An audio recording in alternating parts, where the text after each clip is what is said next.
Graça e paz, povo de Deus, abençoados do Senhor. Aqui é Júlio Chaves do canal Acorda Povo de Deus, com mais uma mensagem da graça de Deus.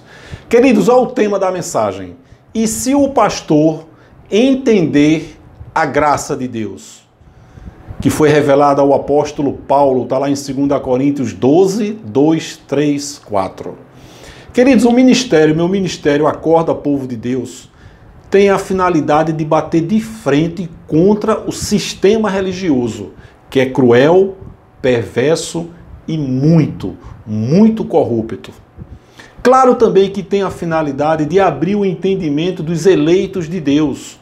Como o próprio Paulo ora em Efésios 1, 17 e 18, Paulo diz: oro para que Deus lhes dê espírito de sabedoria e de revelação no pleno conhecimento dele, e oro também para que seus olhos sejam iluminados.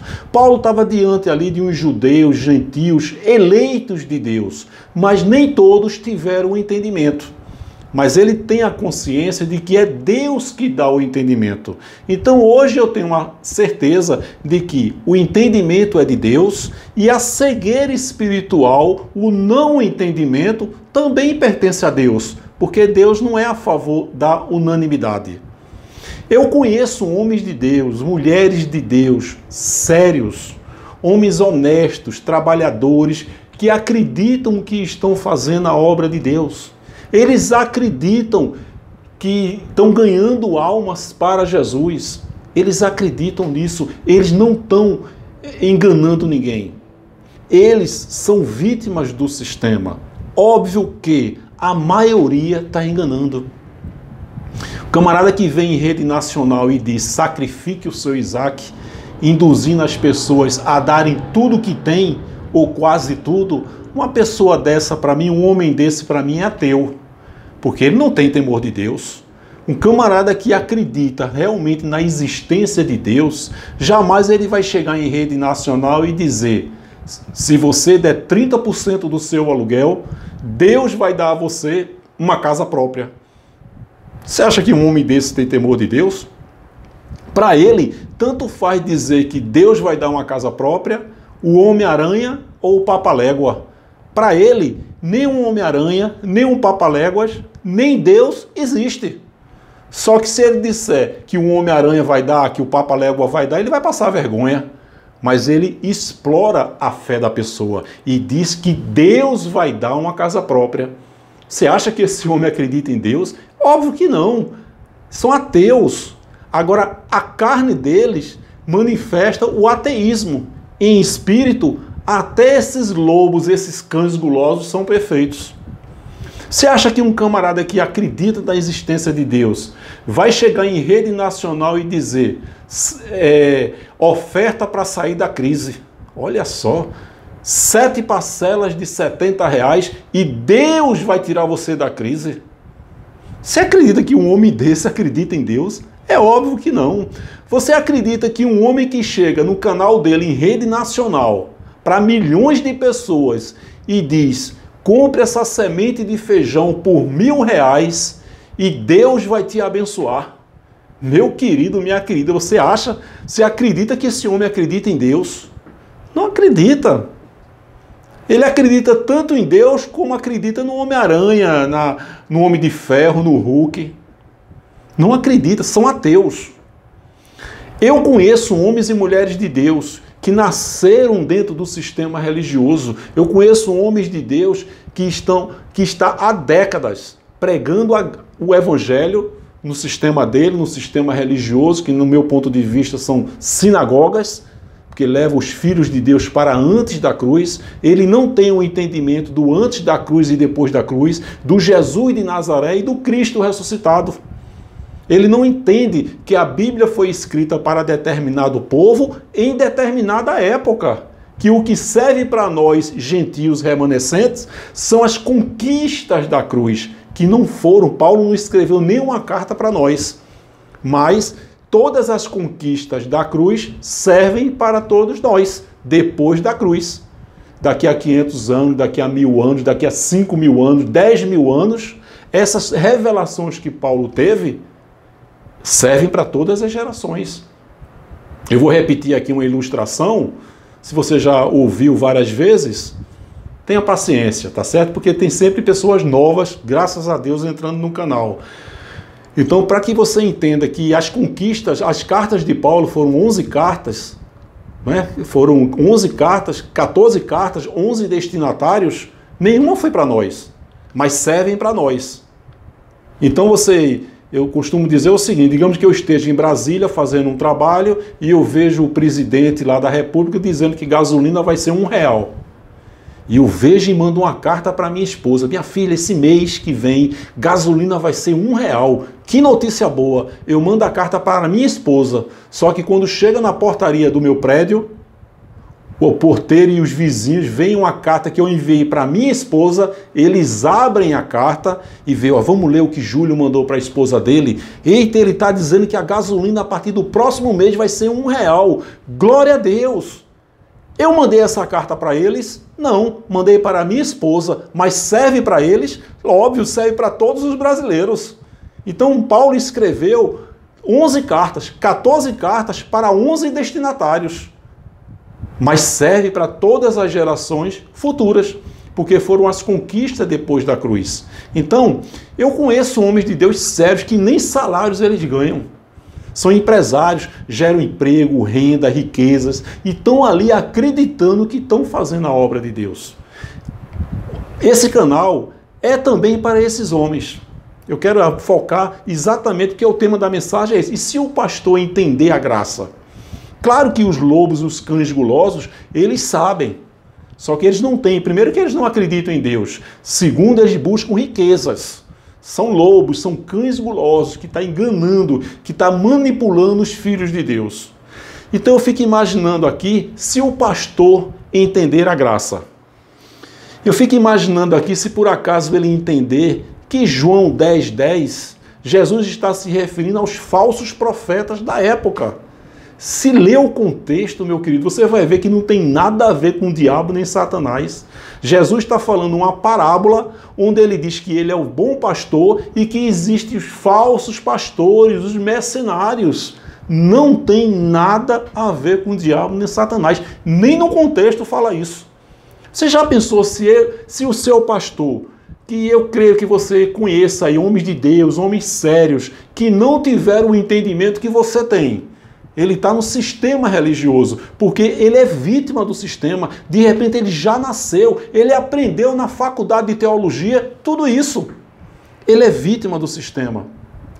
Então você imagine se esse seu pastor, que você conhece ele, é amigo dele, já pensou se ele realmente começa a entender, rapaz, João 10:10, eu passei a minha vida toda dizendo que era o Satanás, e eu estou lendo aqui no contexto que não tem nada a ver com Satanás. Você já pensou qual seria a reação dele, meu querido? Você já pensou que 2 Coríntios 4:4, quando fala que o Deus deste século, deste século presente, da época, século, 100 anos, Paulo está dizendo que está cegando o entendimento dos incrédulos. Você já pensou se um pastor, ele abre o contexto e ele vê pelo menos alguns versículos antes, lá, 2 Coríntios 13:15, que diz que quando Moisés é lido, existe um véu sobre a face. O texto é bem claro que quando Paulo fala em 2 Coríntios 4:4, ele está dizendo que o Deus deste século, ou seja, daquele século, é a lei de Moisés. Até hoje, quando Moisés é lido, Paulo diz num contexto.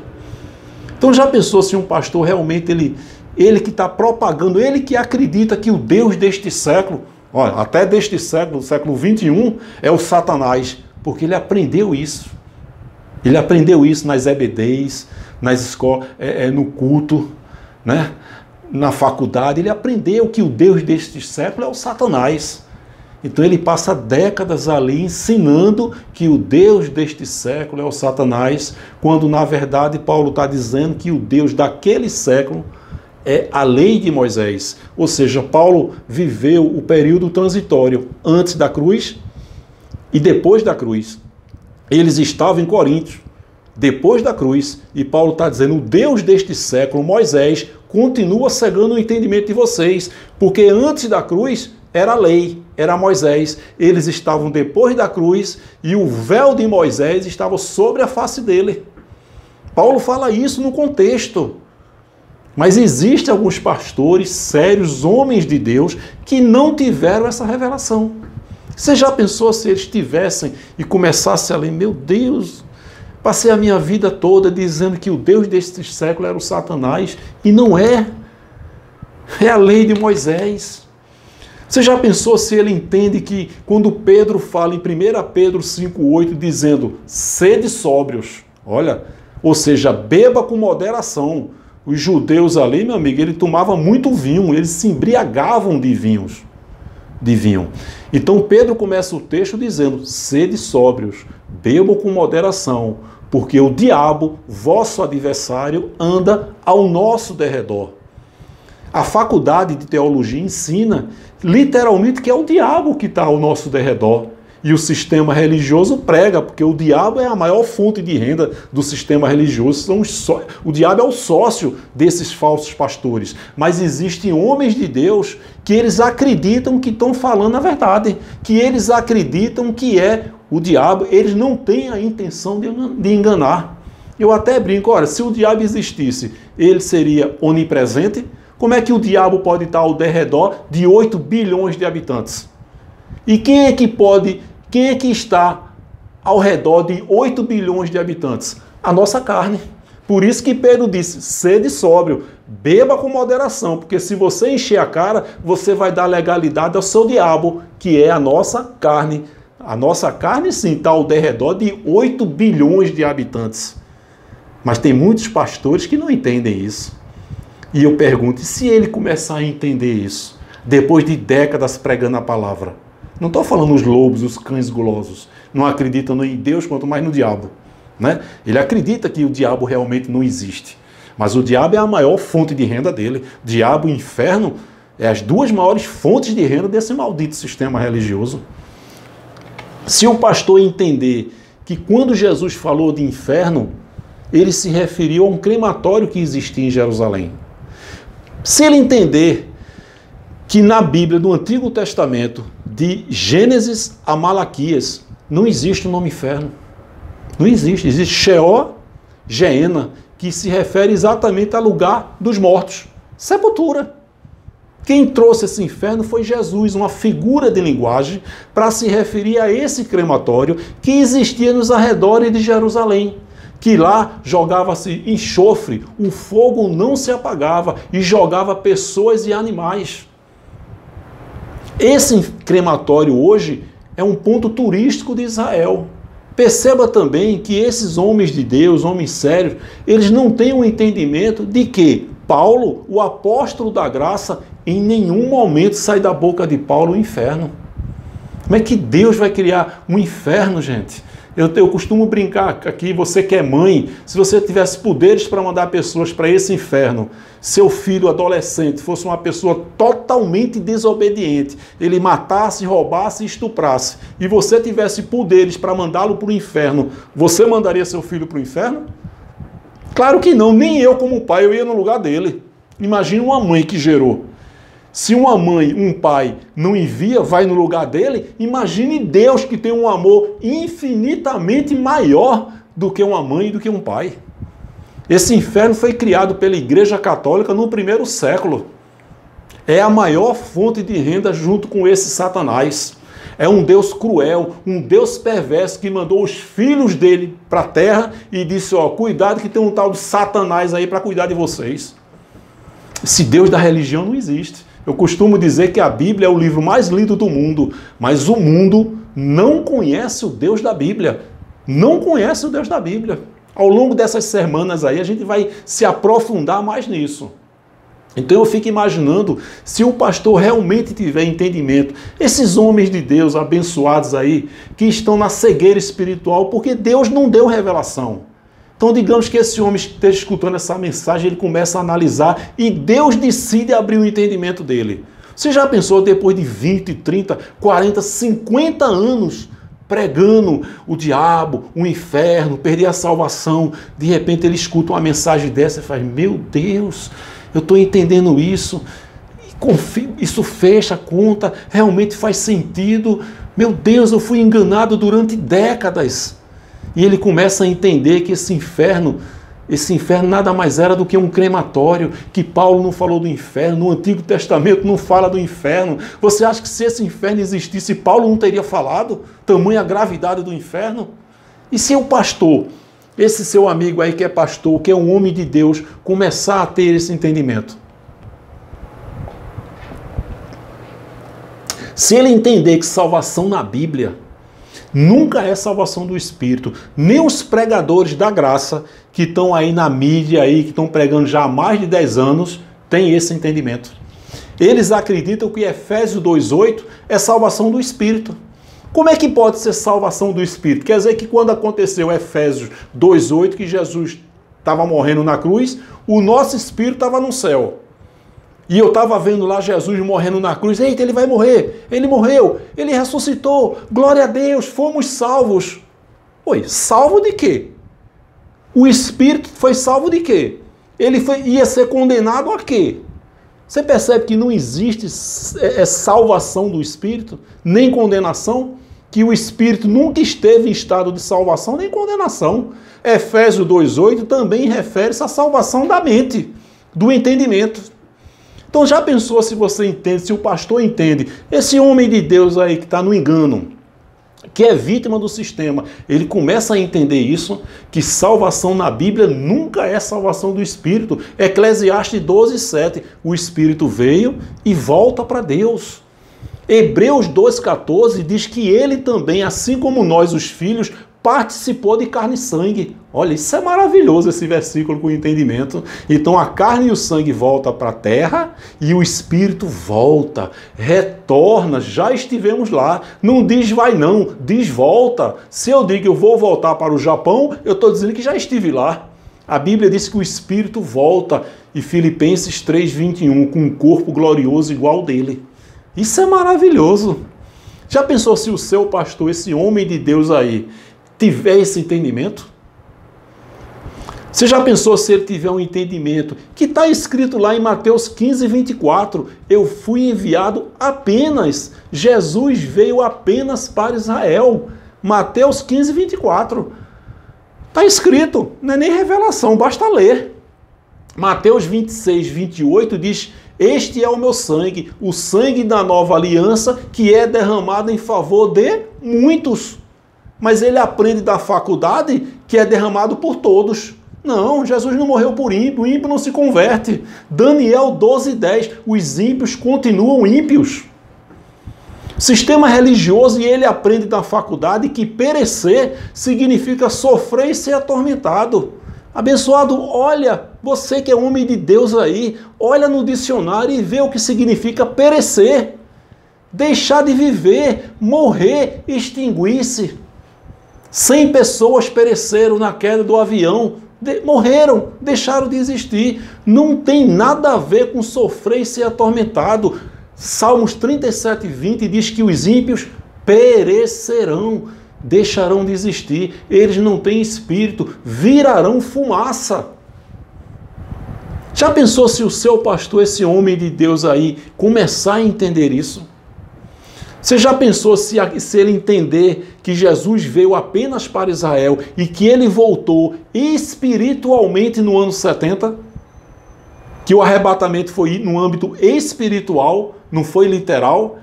Já pensou se ele entende que todos os profetas profetizaram para Israel? Se ele entender que toda a terra é toda a terra de Israel, que todo mundo é o mundo de Israel, que os últimos dias foram os últimos dias de Israel, se referindo ao ano 70, qualquer conflito, qualquer pandemia, estamos nos últimos dias.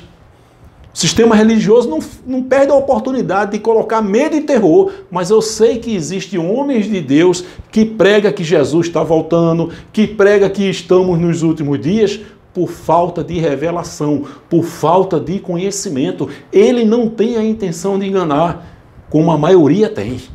Então você já pensou se o pastor, seu pastor, que é um homem sério, tem esse entendimento?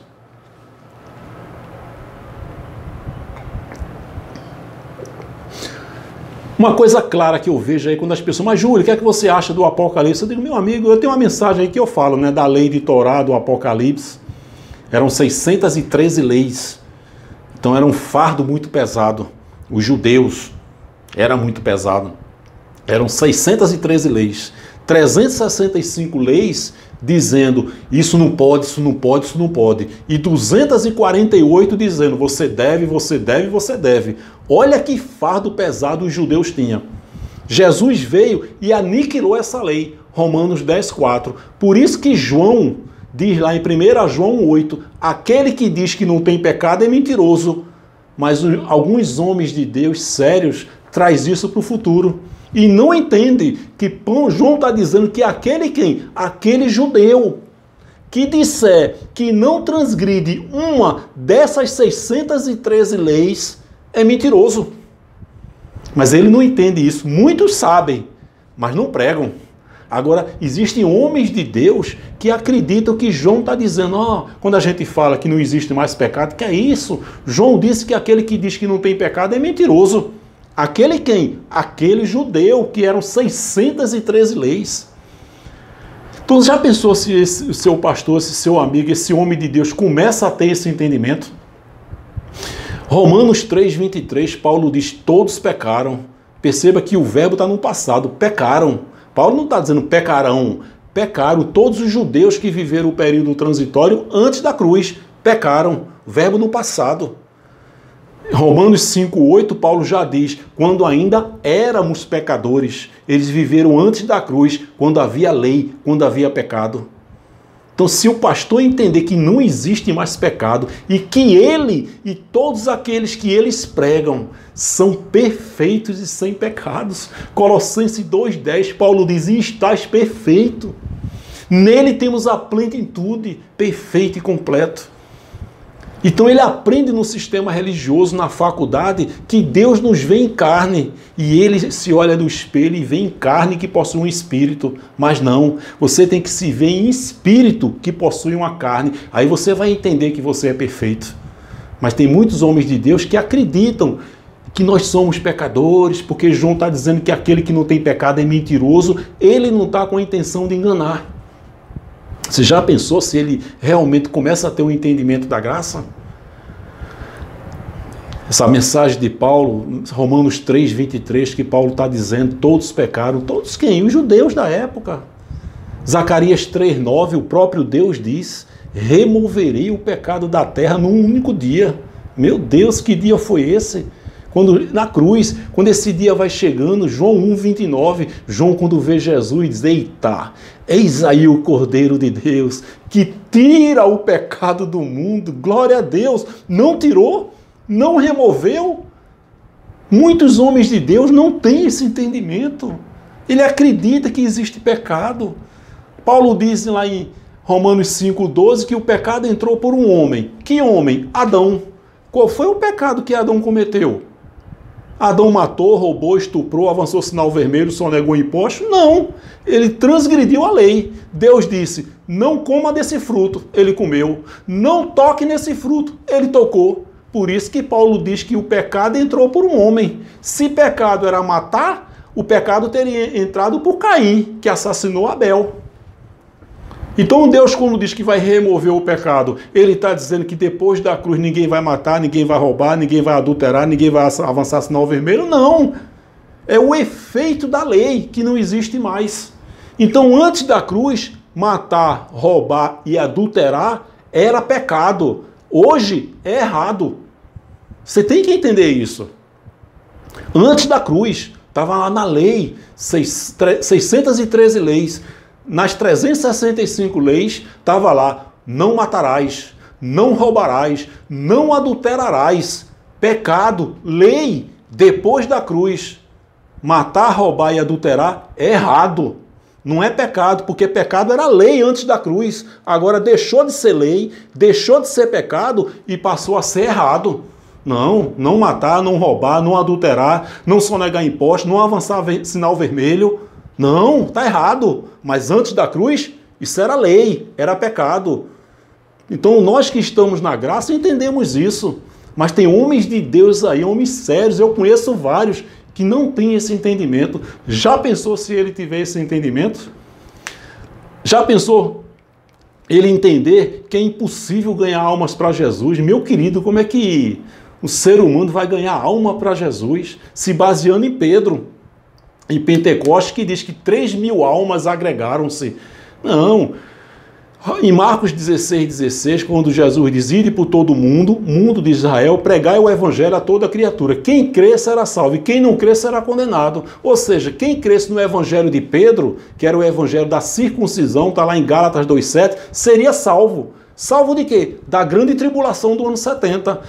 Pedro pregou ali em Pentecostes e 3.000 judeus entenderam. Tiveram suas mentes salvas, e esses morreram antes da grande tribulação. Eles dormiram, não passaram, foram salvos da grande tribulação. E os demais eleitos judeus que não creram, como eles não creem até hoje em Jesus, eles foram condenados. Condenados a quê? A passar pela grande tribulação. Todos os discípulos de Jesus creram e dormiram, morreram antes do ano 70. O único que creu e passou foi João, porque João foi a testemunha de Jesus. Então é impossível ganhar alma para Jesus. É uma heresia isso. Eu sei que tem muita gente aí que está enganando, querendo dinheiro para a obra para dizer que está ganhando almas para Jesus. É mentira, esse cara é um lobo, é um cão guloso. Mas eu acredito que existam homens de Deus que eles acreditam que estão ganhando alma para Jesus. Eles estão no engano, eles são vítimas do sistema. Então, meu querido, você já pensou se Paulo, quando entendeu isso, Paulo teve a revelação da graça, ele diz que tudo que ele aprendeu, ele compara com esterco, fezes de cavalo. Tamanho foi a glória que ele recebeu do próprio Cristo ressuscitado. Paulo chama de esterco. Você já pensou se o seu pastor, esse homem de Deus, esse abençoado, esse lindo do Senhor, entende o evangelho da graça? Eu fico imaginando ele no quarto dele. Meu Deus, eu pensei que eu estava 50 anos aqui ganhando almas para ti, e eu não estava. Glória a Deus abençoado, que Deus deu esse entendimento para você. Então começa a pregar o evangelho da graça. Muda, chuta o balde. Se Deus deu esse entendimento para você, é porque Ele quer que você propague. Começa a dizer, gente, dízimo é uma aberração, dízimo nunca foi dinheiro, diabo sempre foi uma figura de linguagem, sempre foi um adjetivo, nunca foi um ser. Está lá em João 6,70, Jesus se referindo a Judas, não chamei os 12, um dos 12 é um diabo. Diabo e Jesus no deserto era a natureza carnal de Jesus, na serpente era a natureza carnal de Adão. Esse ser diabo nunca existiu. Em Ezequiel 28 era o rei de Tiro. Em Zacarias 43 era o rei da Babilônia, se referindo a homens. Apocalipse já aconteceu. Apocalipse 1:1 escreve que essas coisas em breve vai acontecer. Apocalipse 1:11. Como é que você, homem de Deus, está pregando um Apocalipse 1:11 para as 7 igrejas da Ásia Menor? Meu querido, o que nós temos a ver com isso? Eu fico imaginando esses homens de Deus, se eles tiverem um entendimento da graça, como é que vai ser? Então, meu querido, compartilha essa mensagem. De repente aí tem pessoas aí que Deus quer dar um entendimento, porque tudo vem de Deus. Então, eu peço que você aí compartilhe, vamos chegar a 1.000 inscritos. Então, ó, clica, se inscreve no canal, ativa aí o sininho, marca todas, dá um like e compartilha essa mensagem, tá bom? Um forte abraço e até a próxima, querendo Deus. Obrigado, graça e paz.